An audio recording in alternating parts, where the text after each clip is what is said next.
तो अरविंदर सिंह लवली को आपने अभी सुना, नाराज नजर आ रहे थे, लेकिन आगे की रणनीति क्या होगी इस पर कोई बयान उन्होंने नहीं दिया। लेकिन राकेश जी, एक जो बड़ी बात उन्होंने कही कि मैंने अभी पद से इस्तीफा दिया है, पार्टी से इस्तीफा नहीं दिया। क्या इंतजार कर रहे हैं वो कि पार्टी किस तरीके से उन्हें मनाती है, क्या आगे उनकी भूमिका रहती है? नहीं, मेरे पास जो जानकारी उसके हिसाब से अब अरविंदर सिंह लवली को पार्टी मनाने नहीं जाएगी, बल्कि कार्यकारी अध्यक्ष नियुक्त करने की कोशिशें हो रही। कोई स्थायी अध्यक्ष नहीं बनाया जाएगा। दो तीन चीज़ें इसमें समझने लायक है कि कांग्रेस में शुरू से ही गठबंधन के खिलाफ थे आम आदमी पार्टी के, उसके बाद भी गठबंधन किया गया। उसके बाद फिर कांग्रेस के मतदाता और कार्यकर्ताओं की पसंद के को ध्यान में बिना रखे उम्मीदवारों का चयन कर लिया गया।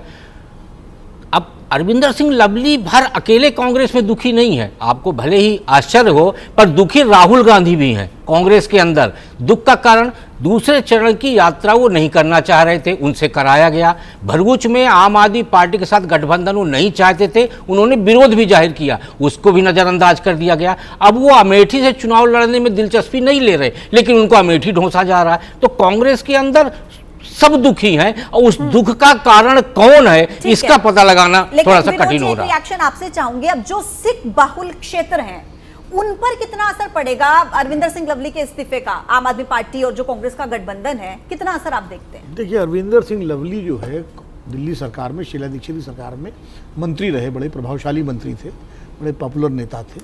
और जब 2013 में कांग्रेस के 7 या 8-6 विधायक जीत के आए थे, उनमें से एक वो थे।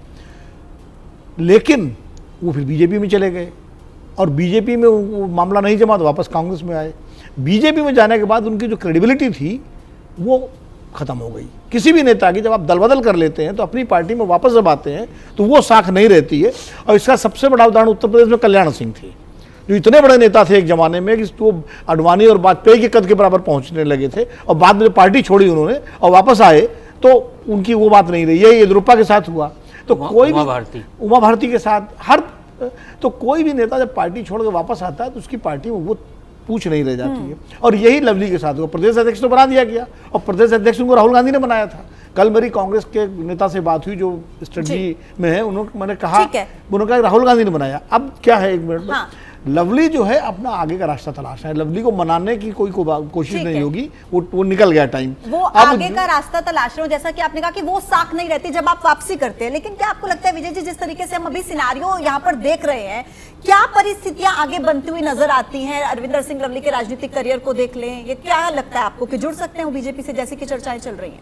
कोई बहुत आश्चर्य नहीं होना चाहिए इसमें कि वो बीजेपी के साथ जुड़ेंगे, क्योंकि कांग्रेस में मेरे ख्याल से उनका चैप्टर फिलहाल क्लोज हो गया है, ख़त्म हो गया है, और अब कोई उनको मनाने की कोशिश कर रहा है ऐसा संभव नहीं है। और अरविंदर सिंह लवली को पार्टी ने प्रेसिडेंट बना दिया तो इसका मतलब उनकी वापसी एक सम्मानजनक ही मानी जानी चाहिए, क्योंकि डीपीसीसी का प्रेसिडेंट बनाकर आप 2 साल रहे हैं। लेकिन जो सवाल हम पहले कर रहे थे इंदौर के वक्त, वही है कि यदि प्रदेश अध्यक्ष की भी कोई भूमिका नहीं हो चुनाव के टिकटों के वक्त में, भले ही नहीं किया जा रहा लेकिन उनकी सुनवाई तो हो। यदि वो भी नहीं हो रहा तो किस तरह से कर रहे हो? जैसे शुक्ला जी कह रहे हैं कि राहुल गांधी भी नाराज हैं, तो फिर तो भगवान भरोसे ही हो सकता है कि राहुल गांधी भी नाराज हो। आगे लेकर जा रही हूं अभियान जी आपके पास। फिर खुश कौन है? जैसे विजय जी कह रहे हैं कि वापसी तो उनकी सम्मानजनक तरीके से हुई, लेकिन अभी उनका दुख यह था कि भाई मुझे वो सम्मान नहीं मिल रहा है, नियुक्ति किसकी हो रही है नहीं बताया जा रहा, जबकि मैं प्रदेश अध्यक्ष की भूमिका पर था। 2-3 बातें जल्दी से। शुक्ला जी का पॉइंट सबसे वैलिड है। देयर इज अ बैकग्राउंड सियासत में, विनोद जी जानते हैं, विजय जी, घटनाएं होती हैं जो बिल्डअप करके आपके निर्णयों को वहां तक लेके आती है। पहले दिन से समस्या थी ये केजरीवाल कॉम्बिनेशन की। केजरीवाल ने बढ़िया कांग्रेस को मूर्ख बनाया और अपने को मुख्यमंत्री बनाया। उसके बाद केजरीवाल अपनी दुकान लेके आगे निकल गए और खुद के केजरीवाल बन गए। शीला दीक्षित वाली कांग्रेस पीछे छूट गई। इत्तेफाक दुखद उनका निधन भी हो गया।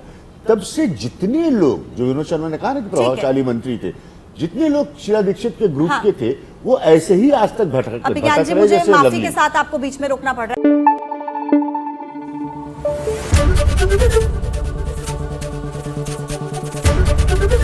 एबीपी न्यूज आपको रखे आगे।